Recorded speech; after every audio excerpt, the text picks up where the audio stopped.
Okay, Happy New Year, everyone, and welcome to AI Horizons. So, my name is Zach Lonsinger. I'm the facilitator for AI Horizons. I'm a learning experience designer with teaching and learning with technology. And right now, it feels really good to be starting 2026 together in this space. AI is moving fast, the questions seem to be getting bigger, and the fact that so many of you chose to be here today tells me we're all thinking seriously about what comes next. So I just want to pause for a moment and welcome anyone who's joining AI Horizons for the first time. We have a large crowd today. Maybe you're coming back after a break. If AI feels exciting or overwhelming, promising, or messy, or maybe all of the above, you're exactly where you should be. This community exists to help us make sense of all of that together. And since we're on Zoom, go ahead and drop in the chat where you're joining from today. It's always fun to see how far this group reaches across Penn State.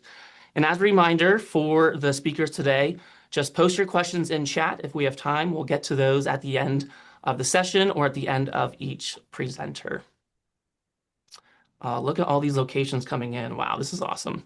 Okay, so for a bit of context, AI Horizons is a community of practice hosted by teaching and learning with technology.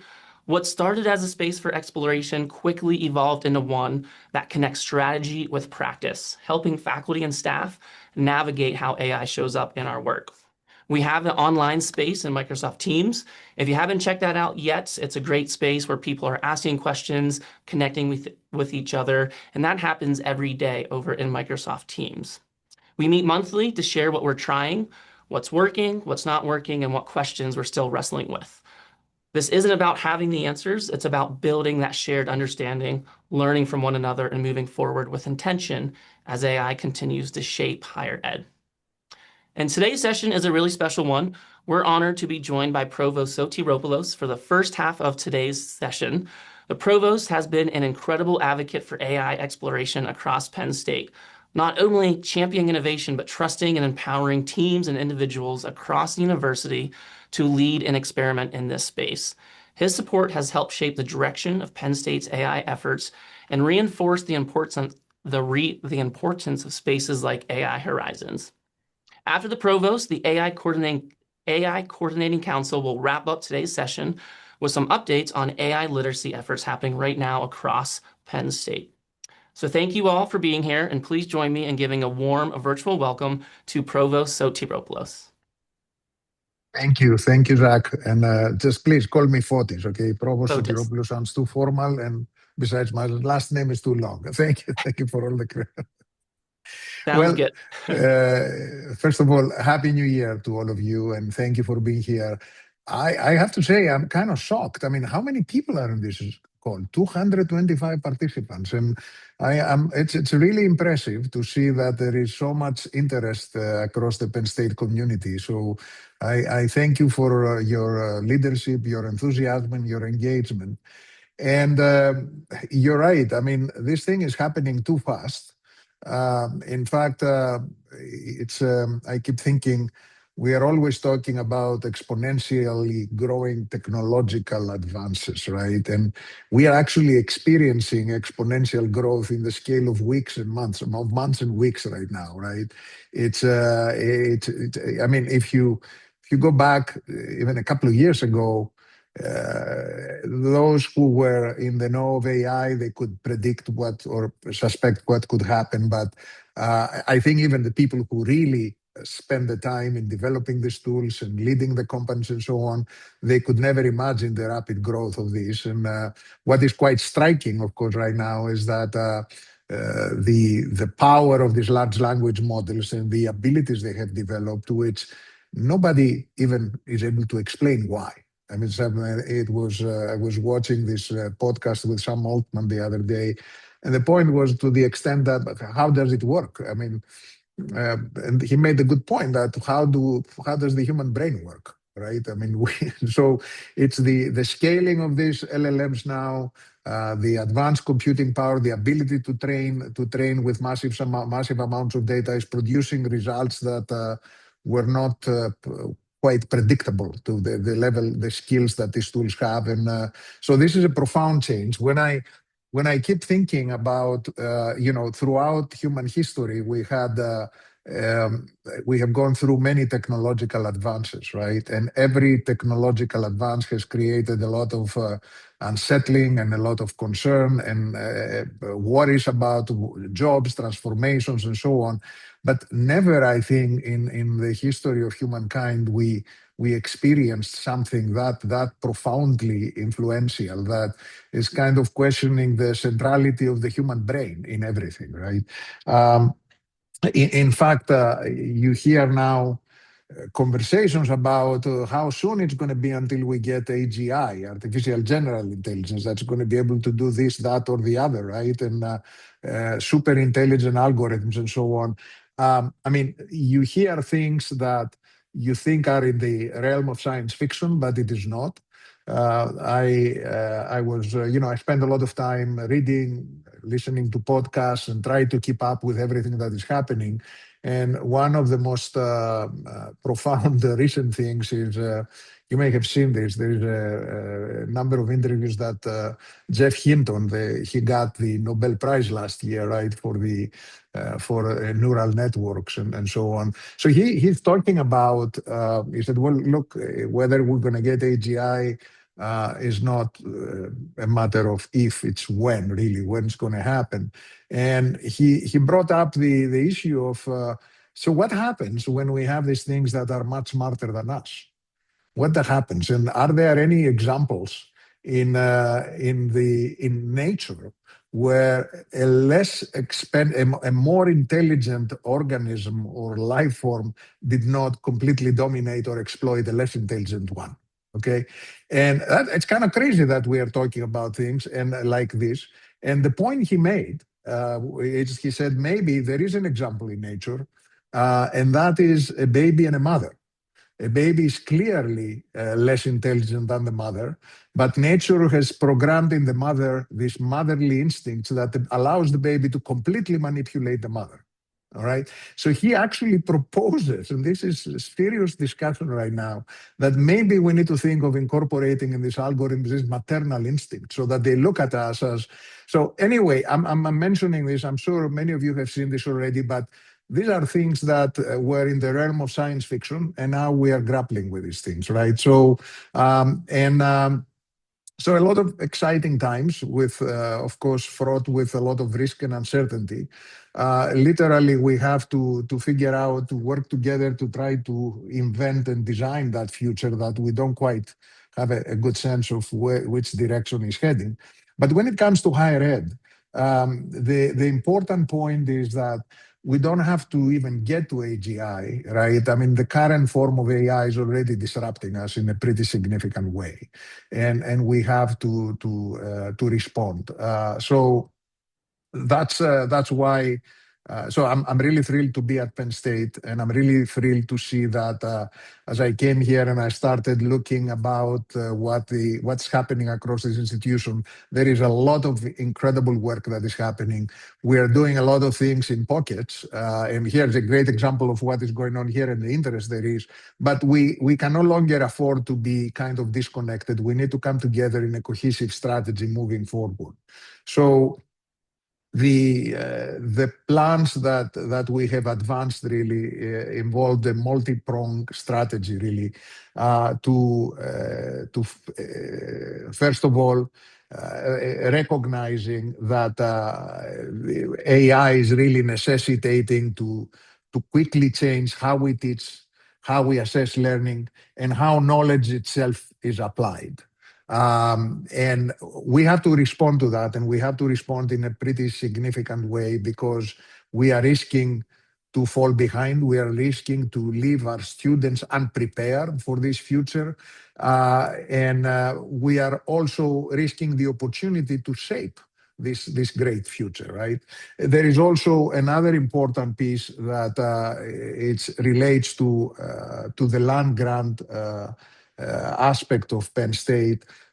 Land grant universities have always been there to support the state at times of major transformation. And this is a major transformation. So we have to see our role as Penn State also as a land grant institution. We can be the institution that can help upskill and reskill and prepare Pennsylvania's workforce at scale, right? So it's a tall order upon us, but we are Penn State. We have a huge footprint across the stage and across the state, the nation, and the world for that matter. So the responsibility for us is even bigger, really, to rise to this moment of leadership. Priority number one is really to embed AI literacy for all students, faculty, and staff.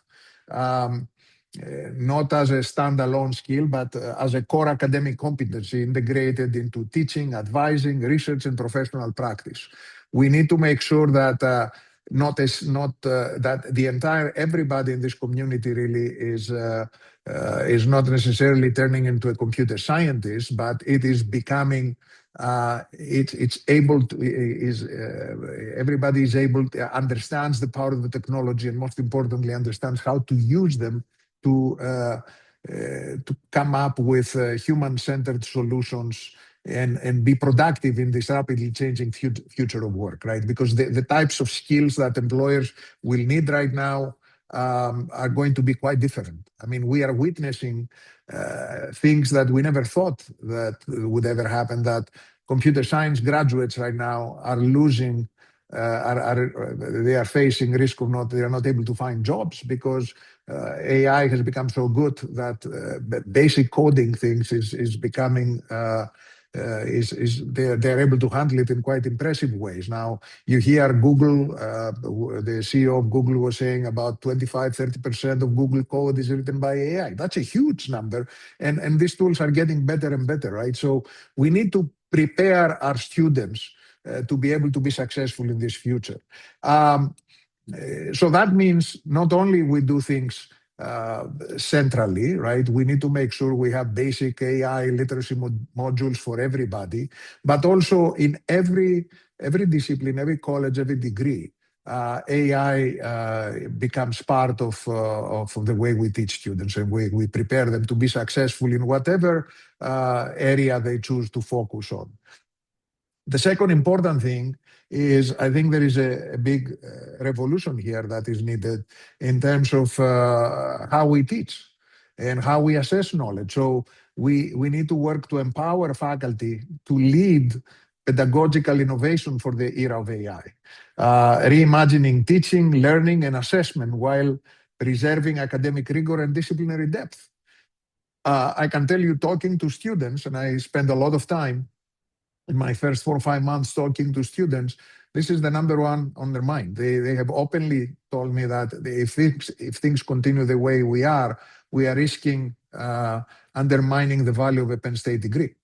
Because if we keep doing the same things as though nothing has happened, we have to, as much as we try to police the use of AI tools, these tools are so pervasive and so widely available that it's practically impossible to stop students from using them and so on. And as a matter of fact, we have to quickly change how we teach so that the students do not necessarily are prevented from using them, but we put guardrails in terms of how they could be used and how to enhance their productivity and creativity with these tools. Because these are the types of skills that they will need when they go out in the job market.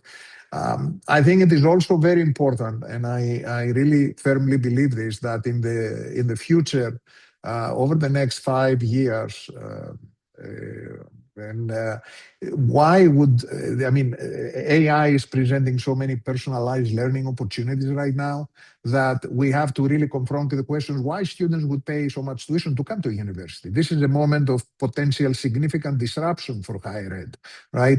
I'm not discounting the importance of a physical experience on campus. Even more so, I think it's more important now than ever, but it has to be a different type of experience. So I think the focus should have to be more on experiential learning, on engaging students, delivering knowledge and testing their knowledge by engaging them to solve problems that maybe we don't even know the answers to. Recognize the reasoning that they have access to amazing tools. that no human in history ever had. These tools also provide tremendous opportunity for entrepreneurship and innovation right now. I think the entrepreneurs of the future right now, you can launch a company and essentially you can have a board that provides advice to you, and you do it out of your cell phone. Okay, you can get so it's we're still trying to figure this out what it all means, but really these tools are creating a lot of opportunities that now we have to really augment and unleash essentially the capacity of our students to really innovate and do great things. So the other very important priority actually for AI, I think I really believe that AI is presenting amazing opportunities for humanities, the arts, and social sciences. Typically, when I talk to faculty and I mention sometimes that, hey, we need to focus on not offering degrees that disappoint anymore to make sure that students get a return on their investment. I make it very clear that no degree disappoints because knowledge can never disappoint. But we have a responsibility to provide students with the degrees that set them up for career success. And when I use these terms, occasionally I have our colleagues from the humanities say this, you're attacking the humanities. I said, I'm not attacking the humanities. Actually, what I have in mind is the computer scientists that no longer can find jobs. Because to highlight the profound change in the job market and the skill sets that are required. But I think the skills that the humanities education can prepare, can instill in students are the types of skills that will be very much in high demand in the future. And it is up to us right now to really make the case why an AI-centered humanities education, new type of humanities education, a reimagining of humanities education can actually provide much more exciting opportunities for the students. I firmly believe this, but it's up to us to figure this out, how to deliver this. In addition to that, I think this technology is, AI is advancing so fast. And it is driven primarily the growth by investors and CEOs and companies. We are creating extremely powerful tools that are profoundly changing what it means to be human. They are creating tremendous ethical challenges, and nobody takes a break to think about this. Because essentially those who develop these tools are really primarily motivated by how we can make more money and how we can. So we are unleashing these powerful krakens in the world without truly understanding what it means for humankind, right? And I think this is an opportunity for universities to take a leadership in this, right? Maybe we cannot compete at the level of with Google and OpenAI and all this in terms of the development of the tools, but on the application of the tools and the influence that they have on human society, the types of ethical challenges, the types of discrimination challenges that algorithms could pose for the future, where as someone I admire a great deal, Yuval Harari, who has written a lot about this, says, in a future where you're going to have algorithms knowing you better than you know yourself and be able to discriminate about you, not because of your gender, because of your cultural background or whatever, but because of who you are, your biometrics, your biological data, saying, you're unlikely. So there are a lot of things right now that in this dynamic environment, I think universities need to take ownership and leadership here. And the last thing there that essentially is driving our thinking is how we enable faculty and research teams to use AI to expand the frontiers of scholarship. Because again, we are really entering some exciting new times here where we have the opportunity to accelerate discovery, to open new lines of inquiry, and translate insight into scalable solutions with societal impact. These are truly the benefits of AI right now. I mean, there is you could look it up. There is a paper that was published in Nature early in the summer. This group from Stanford that they hired AI agents to actually come up with a vaccine for COVID. So they said, hey, this is this virus, do something. And these agents went and hired other agents, who hired other agents. And within a matter of a couple of days, they came up with a novel vaccine solution, right? So this is kind of the research of the future. Now, what it means to even do PhDs, imagine now when each one of you have PhD students, that a PhD student essentially could have their own research group, which could be agents. I mean, I don't know. I'm speculating here about the future, but I don't think this is far-fetched. So, which means that maybe in a time that it took you to do one PhD, you can now do 10 of them and advance knowledge much more rapidly. And this is a lot of opportunity, really, for the types of things that we need to figure out and empower our community to really help take full advantage of this. So there is a lot of things here. As you can tell, I'm very excited about this, and I'm even more excited because you're excited about this and you're participating at this level. Because clearly there is a lot we don't know, there's a lot we don't understand, and we're not alone in this. But the real power of Penn State is the amazing intellectual strength of this community. Okay, we are a community of scholars, of innovators, of teachers, of artists, of entrepreneurs, of creators.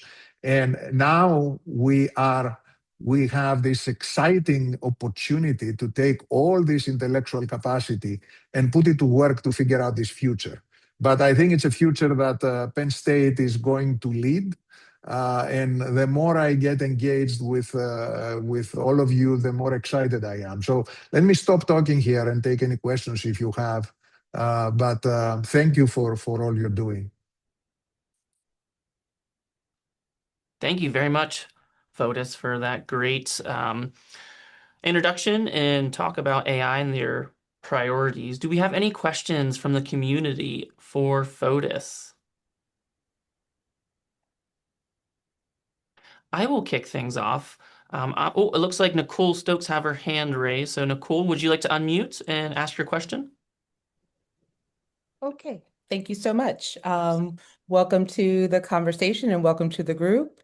I really did appreciate your remarks. My name is Nicole Stokes. I'm from the Abington campus, and I've been paying attention to the work, particularly of ACLS, they've been doing a lot of work in the way that you described of this redesigning of the humanist and humanistic doctoral work. And they have done a really nice job of creating language and organizational definitions for what a humanistic approach to AI is. And I'm curious on your vision for Penn State of really centering our work in the AI space to be human-centered.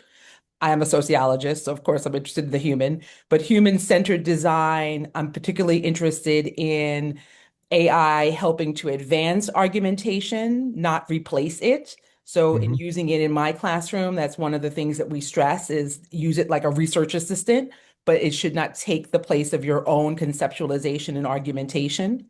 And I also would like us to really center our work in ways that define and establish some best practices for the ethical use of AI. Back to, again, making sure that the human is centered in it. So I'd be curious to see and hear more about your vision for that in terms of Penn State writ large and whether some of these concepts resonate with you. Yeah. No, Nicole, excellent points. Thank you. I fully agree with everything you said, really. I mean, and a lot of the things I think we're working on all these areas right now, both to have guidelines for ethical use of AI, incorporating. I think the biggest challenge we talk a lot about using AI to advance human-centered solutions. That sounds great, but now we need to get it done, and we need to advance pilot-specific projects. I would love to see experiential learning opportunities for students that put this to good practice. This is really our challenge, right? This is our challenge, and this is our moment. How do we, as Penn State, we advance and we put specific initiatives, specific projects? And I in my office, we are working really to launch a number of things that will incentivize faculty to think big about this. But I would like us to get quickly to move to begin to engage teams of students and faculty in this type of work. Ethical use of AI, begin to think about ethical challenges, but also beginning to demonstrate how these tools could be used to solve major problems, right? To really advance, and especially, the advancement now of agentic AI with these agents that are trained to do all kinds of things. They all need to be conducted by a human brain. For now, at least. I mean, I don't know what happens a couple of years from now when they become so smart, whatever, they turn us into pets. I don't know. We make them compassionate, as Jeff Hinton says, and motherly toward us. But focusing for now, it is pretty clear these tools are powerful, but they still need a human brain to synthesize and organize everything, right?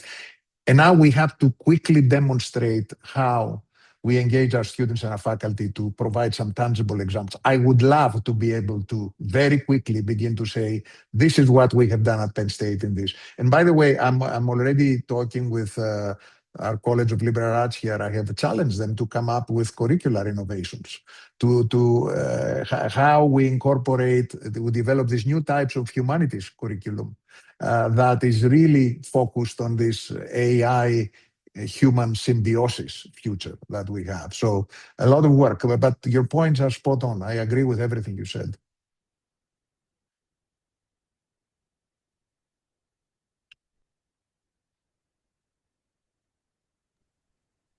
Looks like we have a question in chat from Vince Perez.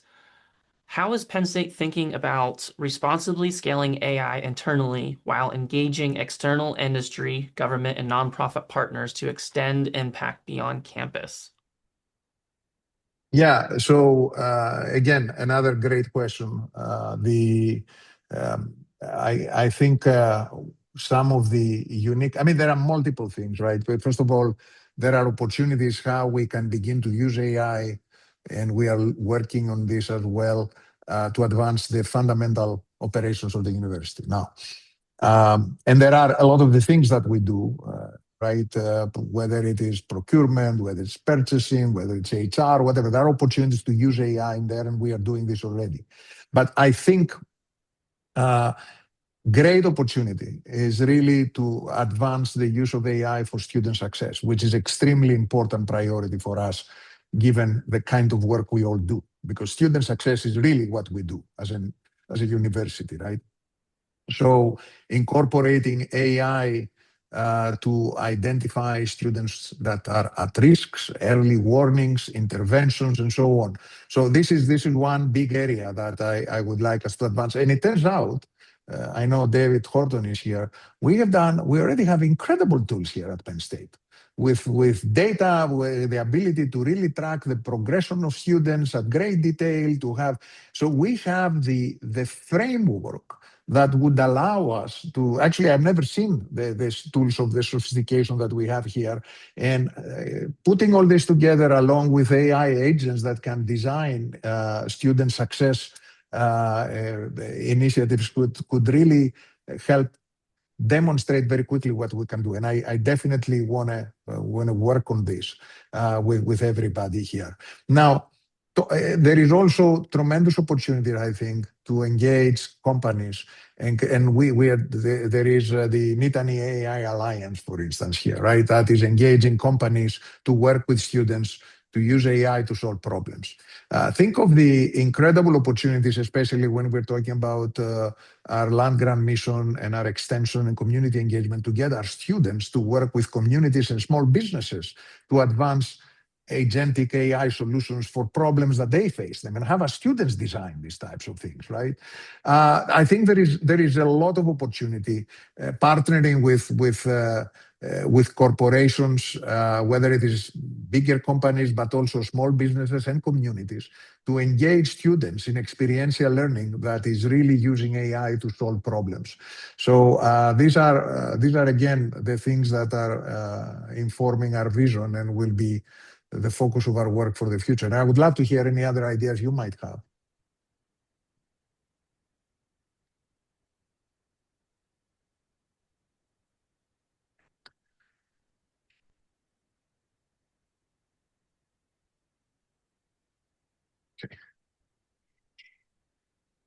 So Fotis, it Okay. is 2:30. Okay. Yeah, go ahead. Apparently, they called me. I have to go to another meeting now. So, Okay, I was just going to ask. I wanted to be respectful of your time if you yeah. had to step out. So thank you so much, Fotis. No, thank you. Thank you. And I would love to come back. I love to see this group. I love to see the engagement and the interest. So please, Happy New Year to all. And this is going to be the year where we bring Penn State into the AI era. Okay. So full speed ahead. All right.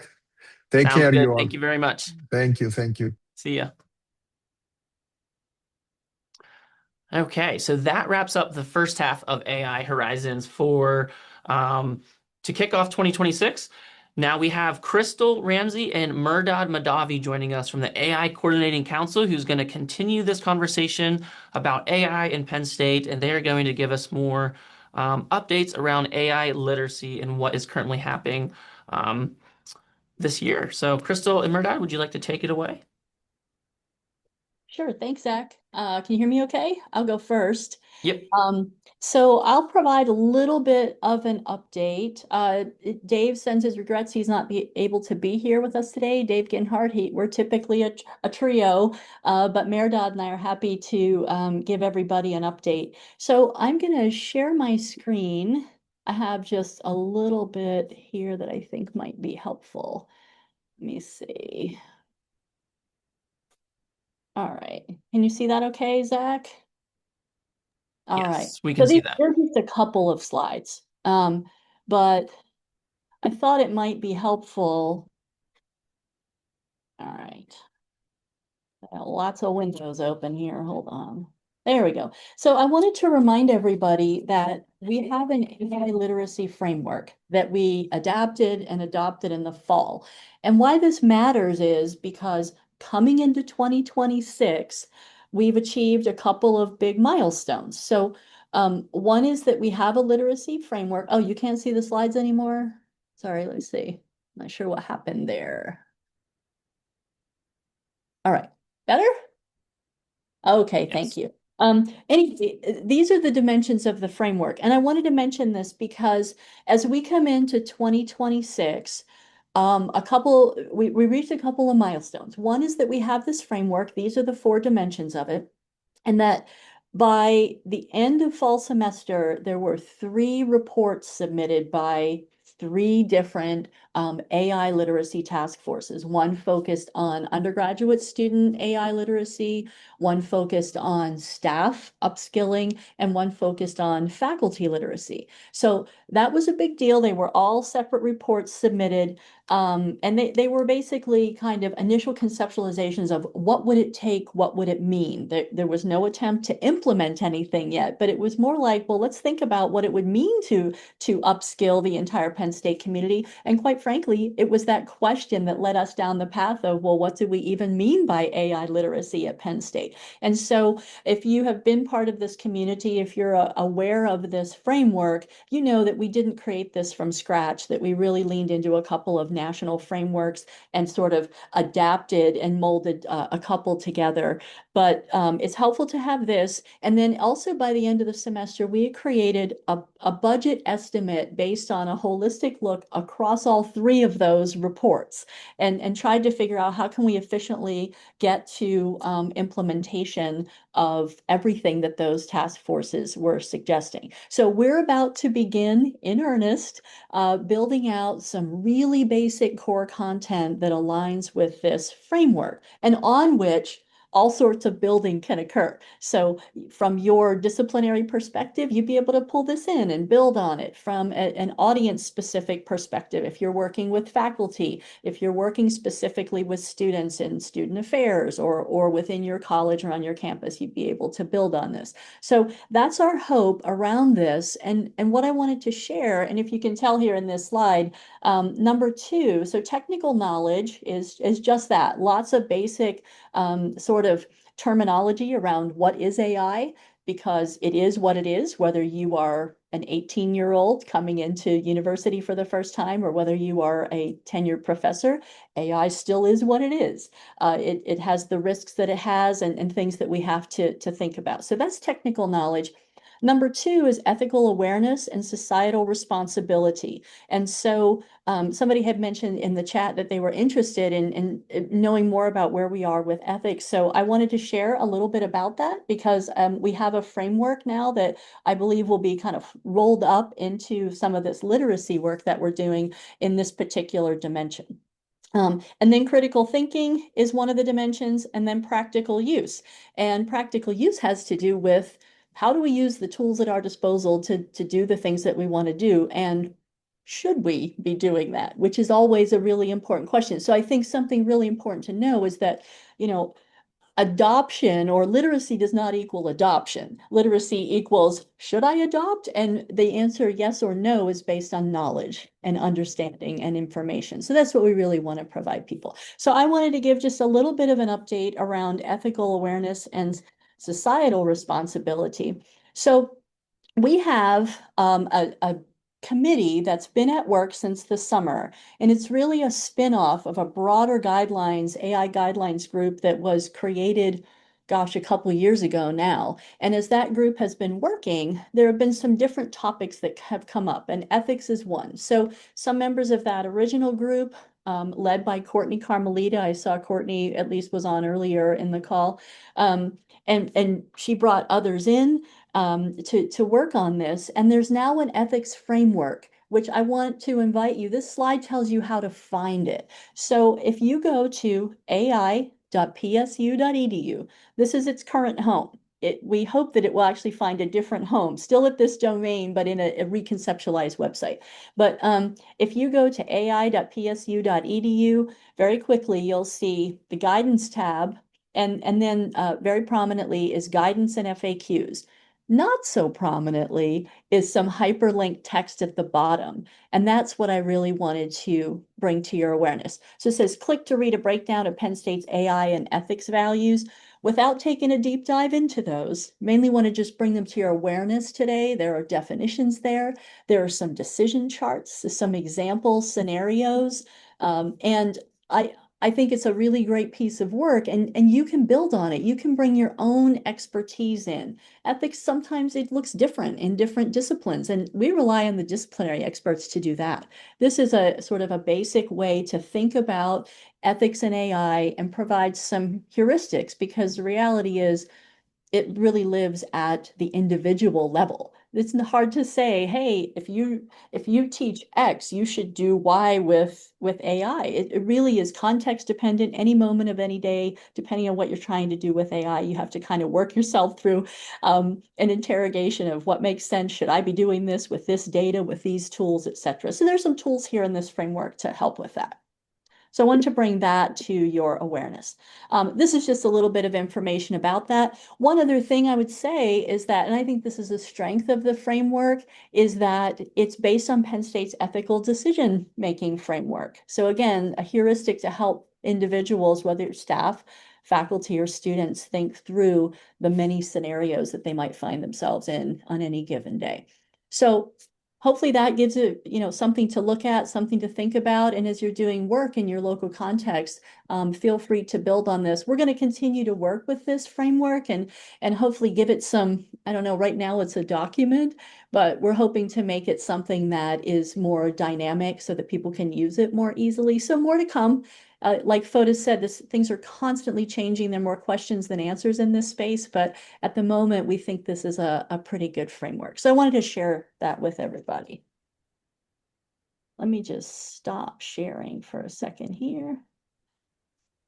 See if there are any questions in the chat about that. Oh, Lisa, if you say again who created the, yes. So there has been a guidelines group, Lisa, from a couple years ago. So it includes members of general counsel, the registrar's office, procurement, the Office of Privacy and ethics. So a broad swath of expertise. And that group was convened. There are faculty members on there, there are technology people on there, and that was convened. Oh, great, somebody put the list in there. Meredith, thank you. And so that group was convened to address some questions early on, like, are we allowed to use AI? And how are we allowed to use it at Penn State? And so as that group was meeting somewhat regularly and now kind of monthly, there have been some spin-off questions. And so, Lisa, it's what started with that group became a smaller group and then expanded around, uniquely around ethics. I'm trying to think what else I had here. Oh, there's Amber Grove was here from Ethics and Compliance. She was on the group. So we tried to add people as their expertise was needed. All right, let's see. Any other questions about that? Okay. The other thing I wanted to share today, so again, back to the literacy framework, is practical use is one of the dimensions. And as we start to raise all ships and support the entire Penn State community in becoming more AI literate. And again, we know lots of people already are that and well beyond, but this is an effort to sort of systematically help the entire community speak the same language and have a common understanding. But one of those dimensions is practical use. And we're going to build out the basic content, literacy content, in ways that align with some new AI services that are going to be available to all of us. And that's the part I want to tell you about. And full disclosure, Dave was going to share about that today. He led a task force that did just an extraordinary job over a really short amount of time to get some recommendations for university leadership around a bigger AI ecosystem. So, you know, we have some tools at our disposal. We have Copilot, we have Gemini features in Chrome, I think that are part of our Google Workspace, but we don't have premium licenses and things like that. And the reality is we know that people are buying licenses on P cards, they're buying licenses on your own private credit cards, and we're trying to find a way to make more tools available and more equitably. So you're not going to get the Dave Ginhart update here, but I'm really happy to share where we are just broadly. And then David Horton, I don't want to put you on the spot, but if you care to add any perspective, I'm really happy to give a high-level overview, and then perhaps you have some thoughts. So for one thing, I want to say leadership has agreed to fund an initial portfolio of AI services, which is really exciting. And that will roll out over 2026.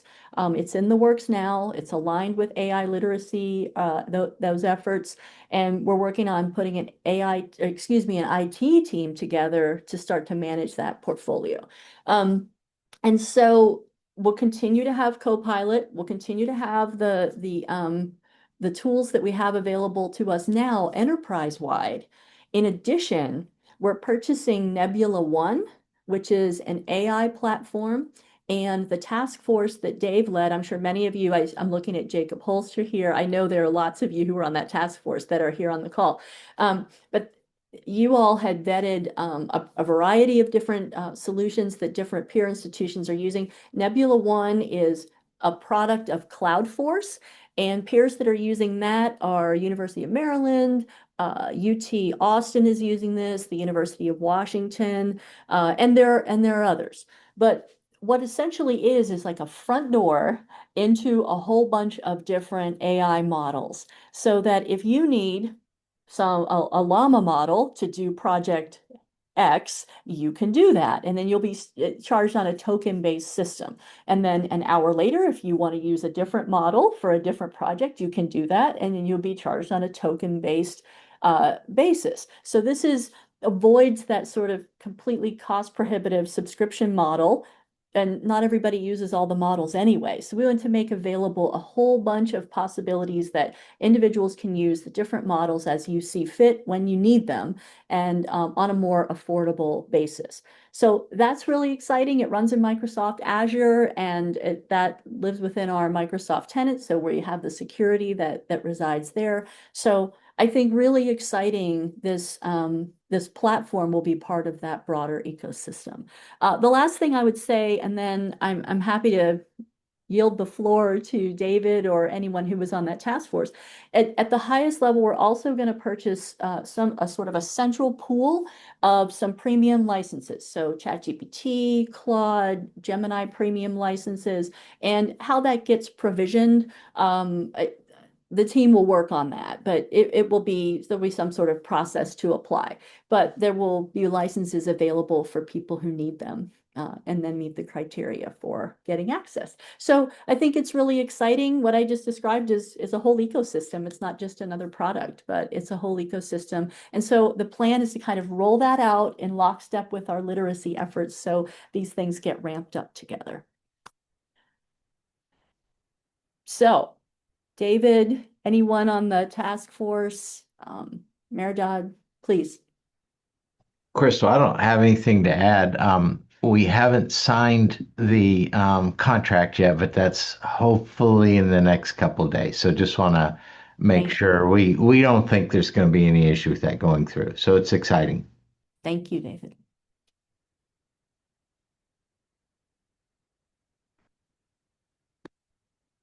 There's some questions about the AI literacy framework. Let me grab that for y'all. I will put a link to that in the chat unless somebody beats me to it first. It looks like Anne posted the link in there. Oh, terrific. Thank you, Anne.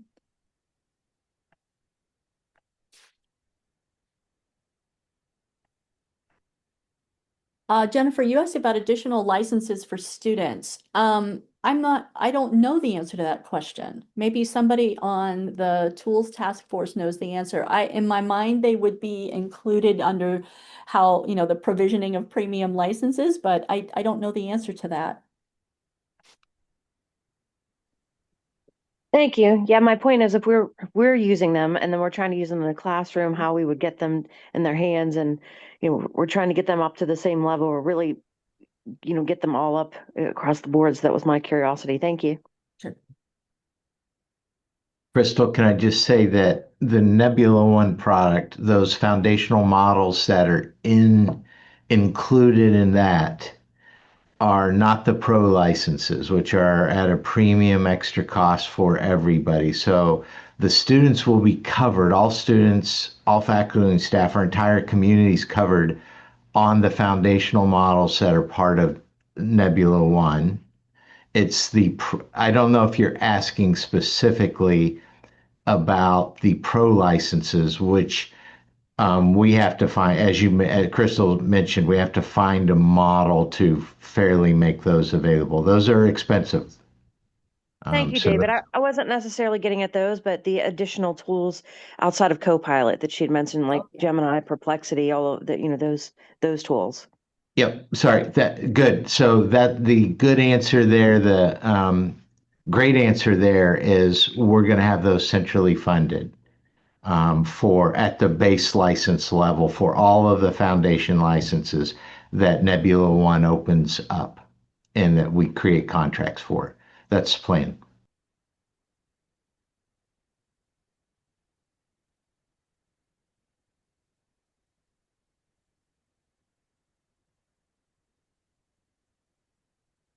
Right. Well, happy to keep watching the chat, and thank you to members of that task force and others who are helping to answer questions. That's great. There are a lot of knowledgeable people in this space. Mehrdad, did you have anything you wanted to add for the update today? I think one thing is, I think, Krista, we discussed that this framework is going to facilitate and help us to coordinate and synergize AI content, and that's one of the goals. So I'm sure that a lot of units will start developing content for AI in different disciplines. So it's better that we align with the framework. If you say something about that, I think, Crystal, that was one of the things. So you want me to speak more to something, Mehrdad? I think that was one item you were thinking to talk about it. You missed it, I think. Did you? Mainly the alignment. Yeah. Mainly the alignment that we're going to, yeah, I'm happy to reiterate that. Right. So we're working on rolling out development of core content modules and rolling out this AI ecosystem in tandem and thoughtfully so that as we encourage people to experiment more with AI, we have people interacting with basic literacy modules, that when they get to, in particular, the practical use dimension and trying to understand how to use particular tools, that they know what tools are available to them, and that, we have upskilling opportunities around the tools we provide right here at Penn State. Yeah, so that alignment is really important. As far as the rollout, it'll happen over this calendar year. As David said, we're in the process of procuring it now. Within a couple days, hopefully that'll be done, but it all takes time. But we're moving forward pretty quickly.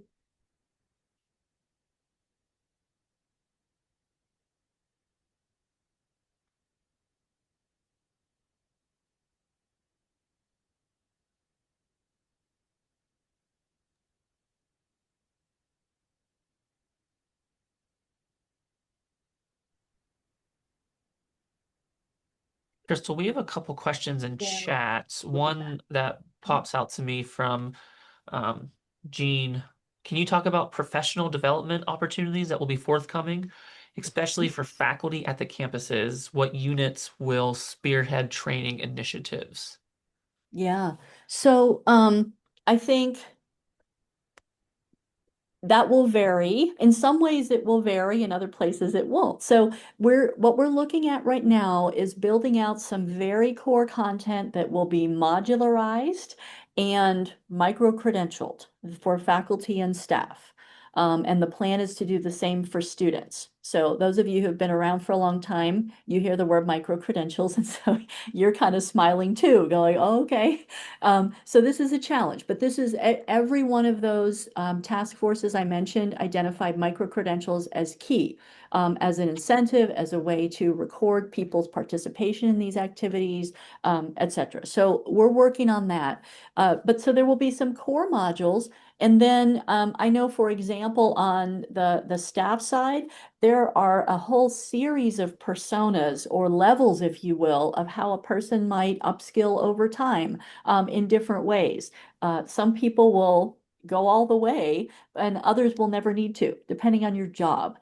For faculty, what we imagine is there will be basic modules available to faculty, encourage faculty to complete those. Even people who have been working in this space for a long time, the literacy modules we imagine will include things like, well, what does Penn State say about levels of information? How does Penn State understand that? What do things look like at Penn State? So there's a university sort of color to all of this, that it will be important for even experienced people to walk through the literacy modules and just kind of demonstrate that they know what those things are.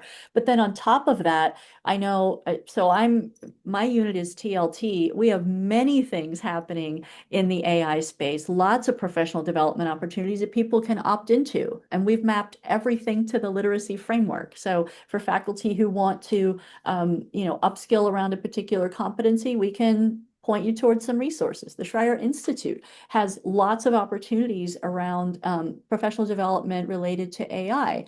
And so I suspect, to your question, there will be similar things at campuses. I know that the various campuses have all sorts of professional development opportunities or resources that they're making available. So I think as time rolls on and people get more familiar with the framework, with competencies, then they'll be able to ask for particular kinds of experiences and kinds of resources. And I think one of our challenges, to be perfectly honest, will be discoverability, helping people find the things that they need that we all know exist somewhere.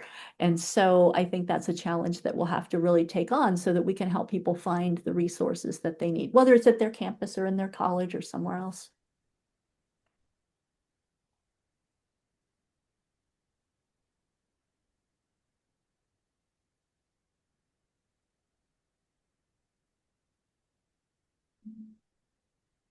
Zach, are there any sort of other themes or roll-up questions in here? Yeah, I'm checking. We had a question on Notebook LM, Mhm. and it looks like the community answered that. Okay. But the one question that may not be answered, if Notebook LM will still be available once Nebula 1 has been, and I'm not sure if you mentioned that or not, if our current access to AI tools will change or if they will remain.